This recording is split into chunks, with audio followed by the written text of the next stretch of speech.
Hello everyone, इस video में हम सेंट्रल फोर्सेस के बारे में डिस्कस करेंगे, उससे रिलेटेड प्रॉपर्टीज़ देखेंगे विद प्रूफ। और यहाँ पर अगर आपको कोई वर्ड क्लियर नहीं होता तो मैं प्रोनाउंस भी साथ के साथ करने वाली हूँ, तो जैसे कि आपको कोई प्रॉब्लम ना आए। तो स्टार्ट करते हैं। सबसे पहले इसकी डेफिनेशन है, that is force is said to be central if it is acting towards और अवे फ्रॉम द सेंटर और ओरिजिन। जैसे कि अगर ये आप एज अ ओरिजिन मान लो तो या तो इसके टूवर्ड्स कोई फोर्स एक्ट करे या तो इससे अवे जो कोई फोर्स है वो एक्ट करता है, तो ये आपका सेंटर मान लो या ओरिजिन मान लो, तो इस चीज़ को बोलते हैं सेंट्रल फोर्स। आगे बात करते हैं। Next is force of attraction between electron and nucleus in a stable atom. Electron का चार्ज कैसा है? नेगेटिव। न्यूक्लियस का पॉजिटिव है। तो इन ये दोनों कैसे हैं? अपोजिट चार्जेस हैं। तो कैसा अट्रैक्शन होगा? फोर्स ऑफ अट्रैक्शन होगा। ठीक है। नेक्स्ट है gravitational force between sun and earth. Sun and earth की बात करें तो कैसा फोर्स है इनके बीच में? ग्रेविटेशनल फोर्स है। अल्फा पार्टिकल और न्यूक्लियस की बात करते हैं तो इनके बीच में कैसा फोर्स है? रिपल्सिव फोर्स है। ठीक है। तो ये कुछ एग्जाम्पल्स थे आपके सेंट्रल फोर्सेस के। नेक्स्ट है लेट अ फोर्स एफ, जो यहाँ पे ये जो है वेक्टर का साइन है विच शोज के डायरेक्शन भी है, मैग्नीट्यूड भी है, acts on a particle of a mass m. P जो है पार्टिकल है, एम यहाँ पर एम मास है। Then we define the central force. तो आप सेंट्रल फोर्स को किस तरीके से डिफाइन करोगे? जो ये मैग्नीट्यूड है आपके सेंट्रल फोर्स का, जो मैग्नीट्यूड है किस पे डिपेंड करता है कि वो ओरिजिन से कितनी दूरी पर है। ठीक है। तो ये जो है the magnitude F of the central force, central force का मैग्नीट्यूड इस बात पे डिपेंड करता है कि ये इस ओरिजिन से उसका डिस्टेंस पास में है या दूर है। Next is it is always directed from origin O to P और from P to O, that is along the vector R। R यहाँ पर ये क्या है? आपका पोजीशन वेक्टर है। तो अगर आप O से P के तक का डायरेक्शन की बात करते हैं या P से O तक के डायरेक्शन की बात करते हैं तो वो भी आप इस तरीके से भी सेंट्रल फोर्स को डिफाइन कर सकते हैं। Next is central force can be written. किस तरीके से? आप इस तरीके से लिख सकते हैं सेंट्रल फोर्स, यहाँ पर मैग्नीट्यूड एज वेल एज आपका जो डायरेक्शन है वो दोनों कंसिडर किया जाएगा, जहाँ पर ये आपका क्या है? एक यूनिट वेक्टर है अलोंग दिस पोजीशन वेक्टर। सो ये जो फोर्स है वो कैसा होता है? कंजर्वेटिव होता है। देन आगे है so it can be derived from a scalar potential. ये सब हमें पता है, that is F is equals to minus del V और it is equals to minus curly V by curly r. In the two body problems the mutual interactive force acting along the line joining them is called the central force. For an example, ये two bodies की बात करते हैं और एक जो line इनको join कर रही है या एक फोर्स जो है इनके बीच में, इंटरैक्टिव फोर्स। ठीक है। इंटरैक्टिव फोर्स किसी भी तरीके का हो सकता है। जस्ट ये जो बॉडीज़ हैं वो इंटरैक्ट कर रही हैं, ठीक है, किसी एक फोर्स के थ्रू। एंड ये जो अलोंग द लाइन, ये एक लाइन के थ्रू जो ये ज्वाइन हुई हैं, इसको हम बोल सकते हैं सेंट्रल फोर्स। ठीक है। नेक्स्ट है प्रॉपर्टीज़, और ये जो प्रॉपर्टीज़ हैं उनको हम प्रूव भी करेंगे। तो सबसे पहले है if a particle moves in a central force field the following results are valuable. सबसे पहली प्रॉपर्टी है the pair of the particle must be a plane curve, that is particle must move in a plane. Just हमें इसकी पहली जो property है कि जो पार्टिकल की हम बात कर रहे हैं वो किस में मूव करना चाहिए? एक प्लेन में मूव करना चाहिए।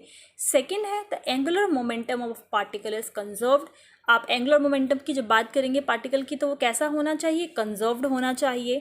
थर्ड प्रॉपर्टी है the particle moves in a way that a position vector drawn from the origin to the particle sweeps out equal areas in equal interval of time, और in other words the time rate of change, जो rate of change है time का of area is constant. अब हम इन तीनों चीज़ों को prove करेंगे तो साथ के साथ समझेंगे भी कि इनका मतलब क्या है। तो सबसे पहली प्रॉपर्टी हम प्रूव करेंगे कि जो पार्टिकल है, ठीक है, वो किस में मूव करता है? एक प्लेन में मूव करता है। यहाँ पर हमारा ये फर्स्ट प्रूव है। Proof number 1, if the particle moves in a central force field, its pair must be a plane curve। ठीक है। तो इसको प्रूफ करने के लिए हमने सबसे पहले हमें एक पार्टिकल कंसिडर करना पड़ेगा। उस पार्टिकल का जो मास है वो हमने m मान लिया और वो किस में मूव कर रहा है? किसी एक सेंट्रल फोर्स फील्ड में मूव कर रहा है। तो यहाँ पर इसको हमने ये शो कर दिया position vector and force. The torque acting on the particle is, तो यहाँ पर ये हमारा टॉर्क का फॉर्मूला है, that is this is equals to position vector जो है आपका मल्टीप्लाई बाय जो फोर्स का वेक्टर है। एंड ये कैसे है, सेम डायरेक्शन में है, इसकी फोर्स की और पोजीशन वेक्टर की जो डायरेक्शन है वो सेम है। इसका मतलब जब आप क्रॉस प्रोडक्ट करेंगे इन दोनों का तो क्या आएगा, जीरो, बिकॉज जो साइन थीटा आएगा, sine zero is equals to zero हो जाएगा यहाँ पर आपका। देन इसका ये जीरो है तो आप इस तरीके से भी लिख सकते हो, that is R cross F is equals to zero. F जो होता है वो क्या होता है हमारा, mass into acceleration, force is equals to mass into acceleration. यहाँ पर अब जो आपको समझना है, वेलोसिटी का जब आप वन टाइम डेरिवेटिव कर देते हैं तो वो एसेलरेशन बन जाता है, तो मास इंटू ये एसेलरेशन क्या बन जाएगा, डी बाय डी टी। इसको आप इस तरीके से भी लिख सकते हैं, ठीक है। तो मास आपका कभी जीरो के इक्वल तो हो नहीं सकता, ठीक है। तो ये जो पार्ट है वो जीरो के इक्वल यहाँ पर हो जाएगा और इसको हमने इक्वेशन नंबर 1 दे दिया। Now consider the following relation. अब अगर हम इसकी बात करते हैं तो हमारे पास यहाँ पे एक फॉर्मूला है। सबसे पहले हम जो ये आर है उसको एज इट इज़ लिखेंगे और जो ये वी है उसका डिफ्रेंशिएट करेंगे, that is d y by d t plus, अब हम आर का करेंगे और वी को एज इट इज़ रखेंगे, ठीक है। तो यहाँ पर ये हो गया। अब यहाँ पर ये जो D R by d T है वो वी के इक्वल हो गया। कैसे, आपको जो एक बात ध्यान में रखनी है वो ये, आर आपका डिस्टेंस, पोजीशन वेक्टर, डिस्प्लेसमेंट, जो भी आपको मानना है आप मान सकते हैं। तो अगर आप इसका फर्स्ट ऑर्डर डिफरेंशिएट करते हैं तो वो क्या बन जाएगा, वेलोसिटी बन जाएगा। वेलोसिटी का आप वन टाइम डिफरेंशिएट करते हैं तो वो क्या बन जाएगा, एसेलरेशन बन जाएगा। तो यहाँ पर जो आपका D R by d T है वो उसको आप वी के इक्वल रख सकते हो and this is our equation number 2। आगे है the cross product v cross v vanishes because sine zero is equals to zero. यहाँ पर जो हम क्रॉस प्रोडक्ट कर रहे हैं v का v से, तो ये हमारा क्या हो जाएगा, जीरो हो जाएगा, बिकॉज साइन जीरो क्या है, जीरो है। अब आप ये क्रॉस की बात करते हैं, इसका मतलब जो v है वो v के ही परपेंडिकुलर है। कोई चीज़ अगर अपने ही परपेंडिकुलर है, मतलब ये अगर ये आपका v है और ये भी आपका v ही हो गया, ठीक है, तो इन दोनों के बीच में एंगल क्या बन रहा है, ज़ीरो बन रहा है। तो sine zero is equals to क्या हो जाएगा, ज़ीरो हो जाएगा। सो इक्वेशन नंबर 2 बिकम्स, तो आप इसकी जगह क्या पुट कर दोगे, ज़ीरो पुट कर दोगे। अब इक्वेशन ये हो गई, इसको आप इस तरीके से भी लिख सकते हो, ये हमने इस तरफ लिख दिया, ये हमने इस तरफ लिख दिया। अब ये जो इक्वेशन नंबर 3 है इसका हम यूज़ करेंगे इक्वेशन नंबर 1 में। तो देख लेते हैं, इक्वेशन नंबर 1 हमारी ये थी, मतलब R cross d v by d t is equals to zero. इसमें हम ये वैल्यू पुट कर देंगे, तो इसकी जगह आपको बेसिकली क्या करना है, ये जो है ज़ीरो के इक्वल है, तो यहाँ पर ये जो है किसके इक्वल हो गया, इसके इक्वल हो गया। आप इसको यहाँ पर पुट कर दो तो ये आप इसके ज़ीरो के इक्वल लिख सकते हो। अब अगर आप यहाँ से यहाँ तक की बात करते हो तो किसी चीज़ का अगर आप डिफरेंशिएट कर रहे हो तो वो ज़ीरो के इक्वल आ रहा है, इसका मतलब ये कैसा हो गया, कांस्टेंट हो गया। बिकॉज अगर हम किसी कांस्टेंट का डिफरेंशिएट करते हैं तो वो क्या आता है, ज़ीरो आता है। तो यहाँ पर आपका जो ये आर क्रॉस वी है कि वो क्या हो गया, कांस्टेंट हो गया। कांस्टेंट, इस कांस्टेंट को आपने एच मान लिया, this is equals to H. Equation number 4। अगर अब हम दोनों साइड क्या कर रहे हैं, डॉट प्रोडक्ट कर रहे हैं विद आर, तो दोनों साइड हमने यहाँ पर डॉट प्रोडक्ट कर दिया। अब हम वेक्टर की एक आइडेंटिटी यूज़ कर रहे हैं which is this, a dot b cross c को आप किस तरीके से लिख सकते हो, c dot a cross b, या फिर एक बार जैसे कि आपने यहाँ पर ए डॉट लिख रखा है वैसे ही आप बी डॉट लिख सकते हो और नेक्स्ट सी डॉट लिख सकते हो, और बाकी के जो दोनों वेक्टर्स होंगे वो आपस में क्रॉस प्रोडक्ट में होंगे, ठीक है। तो अब आप इसको इस तरीके से लिख सकते हैं इस आइडेंटिटी का यूज़ करके। अब जैसे कि ये आपके पास आर क्रॉस आर है, ठीक है, तो इसका मतलब आर का मैग्नीट्यूड, फिर इस वाले जो वेक्टर है उसका मैग्नीट्यूड और साइन थीटा, ठीक है। थीटा क्या है यहाँ पर, जो इन दोनों के बीच का एंगल होगा, यही फॉर्मूला होता है हमारा क्रॉस प्रोडक्ट का। तो यहाँ पर जो आर के साथ जो एंगल बना रहा है वो क्या है, ज़ीरो है, तो sine zero is equals to zero. तो ये जो वैल्यू है वो किसके इक्वल हो गई, ज़ीरो के इक्वल हो गई। अब यहाँ पर ये जो था वो किसके इक्वल है, आर डॉट एच के इक्वल। तो आपने इसको इस तरीके से भी लिख सकते हो, और ये जो क्वांटिटी है वो किसके इक्वल है, ज़ीरो के इक्वल। तो R dot H is equals to zero. अब आगे कोई भी दो आपके पास वेक्टर्स हैं, अगर उनका डॉट प्रोडक्ट आपको ज़ीरो मिल रहा है, इसका मतलब वो आपस में दोनों वेक्टर्स कैसे हैं, परपेंडिकुलर हैं। That is the vector R is perpendicular to the constant h, hence the motion takes place in a plane. We assume this planes to be the xy plane और whose origin is at the center of the force. तो आप जो motion जिस चीज़ में हो रहा है वो क्या है, एक प्लेन है। इसको आप इस तरीके से भी समझ सकते हैं, जैसे कि ये जो r है और ये H है, कुछ आपस में फिर से मैं बना देती हूँ,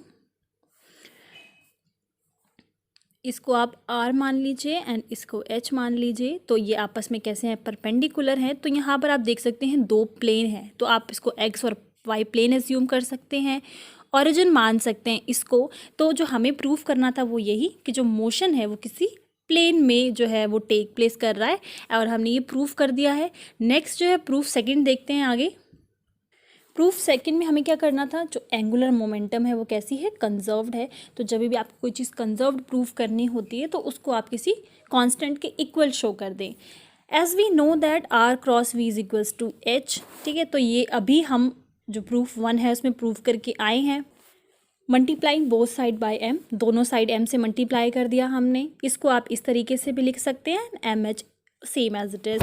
यहाँ पर P is equals to that is momentum, तो वो हमारा क्या होता है, मास इनटू वेलोसिटी होता है। तो यहाँ पर हमने mv को किससे रिप्लेस कर दिया, P से रिप्लेस कर दिया। m यहाँ पर आपका मास भी कांस्टेंट है, h भी कांस्टेंट है, तो इसको हमने एज अ कांस्टेंट के इक्वल लिख दिया। जब आप इन दोनों कांस्टेंट को मल्टीप्लाई करेंगे तो आपको एक नया कांस्टेंट मिलेगा और उसको हमने j का नाम दे दिया। तो नाउ हम ये लिख सकते हैं R cross P is equals to J। R cross P जो है वो L के इक्वल है, और L क्या है आपका एंगुलर मोमेंटम। तो आपका जो एंगुलर मोमेंटम है वो किसके इक्वल है, R क्रॉस P के, that is hence the angular momentum in a central force field is conserved, ठीक है। तो आपको जैसे कि मैंने बोला कंजर्व्ड प्रूफ करना है, तो आपको उसी चीज़ को किसी कांस्टेंट के इक्वल प्रूफ कर देना है। अब नेक्स्ट जो है थर्ड प्रूफ देखते हैं। सो थर्ड में हमें क्या प्रूव करना है, जो rate of change of area है वो क्या है, कांस्टेंट है। इसका मतलब कि जब आप एरिया का रेट ऑफ चेंज, मतलब कि जब आप एरिया का विद रिस्पेक्ट टू टाइम जो है डिफ्रेंशिएट करते हैं तो वो किसी कांस्टेंट के इक्वल आपको प्रूव करना है, that is dA/dt is equals to some constant, ठीक है। तो यहाँ पर कंसिडर किया हमने एक particle moves in an elliptical orbit as shown, जैसा कि आप देख सकते हैं O, A एंड A'। तो यहाँ पर हम A और A' को ज्वाइन करते हैं तो एक ट्राइंगल सा हमें मिल रहा है। तो एरिया क्या होती है ट्राइंगल की, half into base into perpendicular, ठीक है। तो एरिया को हमने A ले रखा है और वैल्यू पुट करेंगे हाफ। बेस आपका क्या हो गया, ये आप जैसे कि इस पार्ट को देख सकते हैं, बेस आपका क्या हो गया, R हो गया, परपेंडिकुलर आपका R d थीटा हो गया। जहाँ पर ये जो d थीटा है वो ये जो स्मॉल चेंजमेंट है, एंगल में जो स्मॉल चेंजमेंट है वो बता रहा है। ए और A' में जो ये स्मॉल चेंजमेंट इन एंगल है, R इंटू आर, ये आपका R स्क्वायर हो गया, d थीटा। अब आप उसको विद रिस्पेक्ट टू जो है टाइम इसका वो करेंगे, डिफ्रेंशिएट करेंगे विद रिस्पेक्ट टू टाइम। और यहाँ पर ये जो dA लिख रखा है, इसका मतलब यहाँ पर जो स्मॉल, ये जो बहुत ही जो एरिया, इस हम एरिया की बात कर रहे हैं, ये बहुत ही ज़्यादा स्मॉल एरिया की हम बात कर रहे हैं, ठीक है। अब विद रिस्पेक्ट टू हम टाइम करेंगे तो R²/2 कांस्टेंट हमने आगे लिख लिया, d थीटा बाई dt हो जाएगा, क्योंकि ये जो है with respect to time differentiate हुआ है। एंड ये जो थीटा और डॉट लगाया गया, इसका मतलब क्या है कि ये जो है विद रिस्पेक्ट टू टाइम एक बार डिफ्रेंशिएट हुआ है। 2 डॉट लगी होती तो मतलब 2 टाइम डिफ्रेंशिएट हुआ है। तो इस तरीके से अब आपको क्या करना है, multiply and divide by m करना है। तो आपने ऊपर और नीचे दोनों तरफ मल्टीप्लाई एंड डिवाइड कर दिया m से। जब आप दोनों m और m को क्रॉस करेंगे तो आपको वही सेम जो है इक्वेशन जो आपकी ऊपर थी वही मिलेगी। तो अब यहाँ पर हम क्या करेंगे, जो हमने प्रीवियस प्रूफ देखा उसमें हमने ये R क्रॉस P जो है J के इक्वल हम प्रूव करके आए हैं। P आपका मास इंटू वेलोसिटी होता है, तो इस स्टेप से आप ये भी लिख सकते हैं। और J is equals to MRV, V is equals to R omega, हमारे पास एक फॉर्मूला जो होता है। यहाँ पे जो ओमेगा है वो क्या है, थीटा पे जो एक डॉट है दैट इज 1 टाइम डिफ्रेंशिएट हुआ है उसका टाइम के रिस्पेक्ट में। R into R, R square हो गया। J इज इक्वल्स टू हमारे पास ये वैल्यू आ गई। अब यहाँ पर जो ये वैल्यू आपको दिख रही है, इसकी जगह हमें क्या पुट करना है, J। तो ये आ गया आपका dA/dt is equals to half JM। अब इसको हमने इक्वेशन नंबर 2 दे दिया। M यहाँ पर क्या है, कांस्टेंट है। J जो था वो भी M और H का जो प्रोडक्ट करने पे हमें मिलता, तो वो भी क्या हो जाएगा, एक कांस्टेंट हो जाएगा। तो ये हमारे पास एक कांस्टेंट क्वांटिटी है, हाफ हमारे पास एक कांस्टेंट क्वांटिटी है। तो ये जो टोटल है वो क्या है, एक पूरी कांस्टेंट क्वांटिटी हमें मिल रही है, that is dA/dt is equals to constant. So इस वीडियो में बस इतना ही। अगर आपको इस चीज़ से रिलेटेड, जो मैंने अभी वीडियो में आपको बताया, उससे रिलेटेड कोई प्रॉब्लम है किसी भी एक स्टेप पे कि कोई ये स्टेप कैसे आया, तो आप मुझसे कमेंट सेक्शन में पूछ सकते हैं। और सेंट्रल फोर्स से रिलेटेड मैंने एक और वीडियो और अपलोड कर रखी है, उसका लिंक भी आपको मिल जाएगा। और अगर आपको कोई और क्वेरीज है तो आप लोग मुझे इंस्टाग्राम पर भी टेक्स्ट कर सकते हैं, वहाँ पर फॉलो कर सकते हैं। Thank you.